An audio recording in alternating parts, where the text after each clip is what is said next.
What's up, Play Sports Gamer here, and it's a sad, sad day for Xbox console fans. I'm sure you've seen the news saying that Xbox is going to start releasing games on the PlayStation 5, angering all the Xbots out there and the PlayStation ponies jumping up and down cheering. In this video, I'm going to say that I'm not surprised by this move by Xbox, and I'll explain why later. But first, I appreciate a subscription, a like, and a comment on this. My channel is all about my opinions on games and sports. And I have a little bit of gameplay also on my channel, so please check it out. Check out my videos. Be very much appreciated. And I also want to point out the fact, and I'm going to link it in the description, and I'm probably going to have a little link at the end of this video, so please check this video out that I made 8 months ago that Xbox is going to leave the console market. I explained a good deal about it. I actually just listened to it.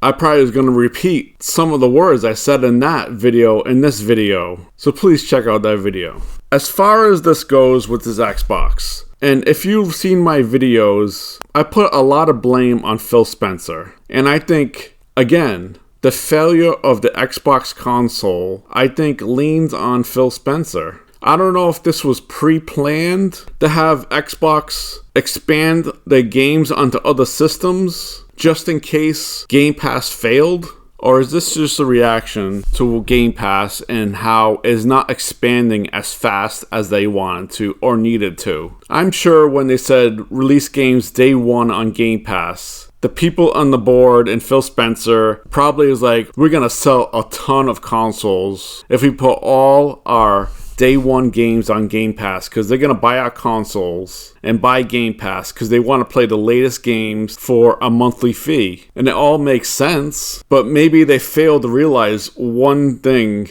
and one of the most important things. They actually have to release games on Game Pass for it to succeed, and they have failed big time in that aspect. A little bit of history, and I mentioned this in my video, I'll mention it again. Xbox 360 was beating PlayStation 3. Xbox 360 was the best generation, I feel. It had a lot of games that people loved. That was the prime of Halo, the prime of Gears. It had some Forza games, and plus third-party games. It was a good game machine, except for the Red Ring of Death, which I experienced, but they got by that. And it was a prime game machine, coupled with the fact that PlayStation 3 console released with the outrageous price tag, and it was hard to develop for. So they had a huge lead at the beginning, and PlayStation 3 by the end of the cycle basically caught up to the 360. But Xbox held their own. Then they had a chance to expand on that with the Xbox One. Don Matrix failed big time because he promoted it as basically a cable box instead of a video game system, and PlayStation 4 capitalized on that, and they had a ton of great exclusive games, and it blew Xbox console out of the water and really hampered Xbox in selling consoles. It was a tremendous gap between the PlayStation 4 and the Xbox One in terms of sales. Something they just could not catch up on. Way big of a lead, and expanded into the PlayStation 5. Because again, the PlayStation proved it had pretty good exclusives between God of War, Uncharted, Ratchet & Clank, Last of Us, Horizon, and all these other games that people loved, and PlayStation did the right thing and made them backward compatible to the PlayStation 5 from the PlayStation 4. And they're stupid doing these remasters, which I don't like, but they're still doing it. And Xbox released what they said was the all-powerful system in the Xbox Series X. But you know what? You can have the most powerful system in the world, but you have to have games to back it up. And Xbox could not provide games to back up the consoles. These consoles are failing. Xbox is blowing hundreds of millions of dollars on these last two consoles, and they're losing money big time on it. So I could see that it makes sense for them now to think about putting games on PlayStation 5 and other consoles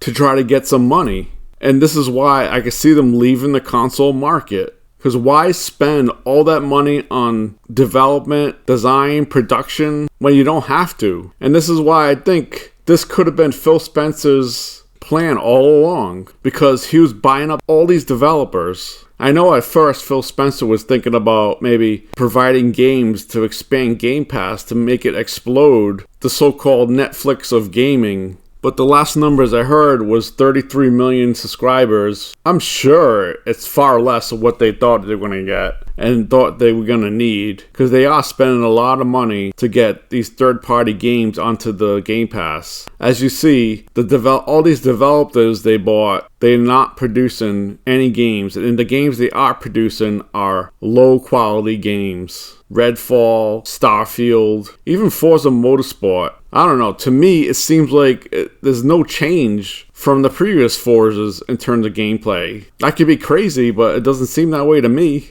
Halo was a failure. It seems like one thing after another has been a failure. And this leans all on Phil Spencer. Why not take these games from their developers and put it on PlayStation, who is going to have probably over 100 million PlayStation 5s out there by the end, make some good money on that, and get out of the console market? It makes total sense to me. But the thing is, and it's going to be bad if there's only one console out there. There needs to be competition. There needs to be two consoles, and preferably one from a US-based company to produce those consoles. Maybe Xbox knows, maybe Apple is creating a console to compete with Sony. Then they're saying, oh, maybe we could get out because maybe they are creating a console. Because there needs to be competition. If there's no competition, you think $70 games is expensive? I bet any money, if there's only one console where you could buy games, you could see that going to $80, $90, probably $100 a game.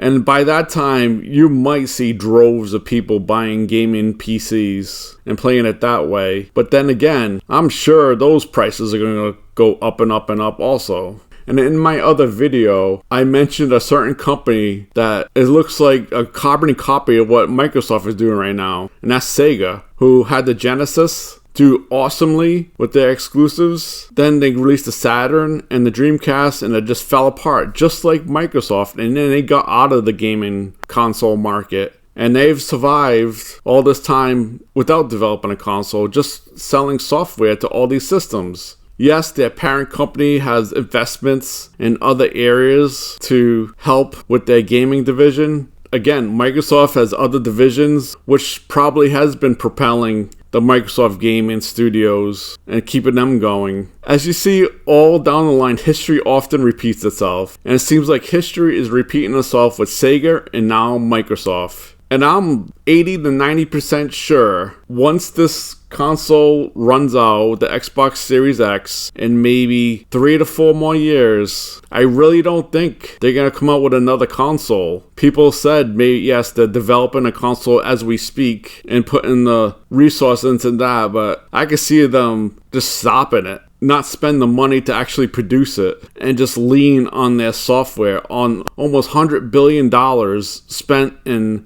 development companies to produce games to release on PC and PlayStation 5. So that's my prediction. Again, Microsoft is going to leave the console market. They're going to produce games on other systems. They're going to make a lot of money on those systems. And they could probably keep the Xbox Series X, keep going and having Game Pass run on that. They can't really depend on the cloud service right now, because I use the cloud service sometimes, and sometimes the games start right away. Sometimes you get that little rocket ship on your screen for like 5 minutes, and I have even gotten up to like 10 to 15 minutes of waiting for a game to start for the cloud service. So I don't think the cloud service is ready. I don't think the servers are ready to have just cloud-based systems on, say, like a TV or maybe even a little box. So they can still keep the Xbox Series X running just to run Game Pass and keep that going. They could probably keep that going for many years. So let me know what you guys think. Do you agree